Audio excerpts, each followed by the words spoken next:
Darating ang oras na hindi ka na lang mananatili sa dalampasigan. Kailangan mong sumakay sa bangka at magsimulang maglayag sa dagat ng mga posibilidad. Oo, nakakatakot. Dahil sa dalampasigan, ligtas ka. Ramdam mo ang buhangin, tanaw mo ang lupa at naririnig mo ang hampas ng alon. Pero sa oras na pumalaot ka, wala ka ng kasiguruhan kung saan ka dadalhin ng hangin. Pero kaibigan, doon nagsisimula ang totoong paglalakbay. Walang bayani ang nanatili lang sa gilid. Walang pangarap ang natupad kung hindi sumubok. Ang dagat ay parang buhay. Minsan maalon, minsan payapa. Pero hindi mo malalaman kung gaano kalawak ang mundo kung hindi ka lalayo sa dalampasigan.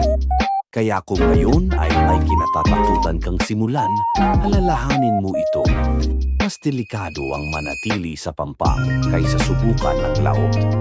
Dahil ang tunay na misyon ng tao ay hindi manatili kung saan siya komportable, kundi tuklasin ang dagat ng kanyang kakayahan. Huwag matakot, kaibigan, sapagkat ang bawat alon ay hindi para hadlangan ka, kundi para patatagin ka habang patuloy kang naglalayag palayo sa dalampasigan, papunta sa tunay mong destinasyon.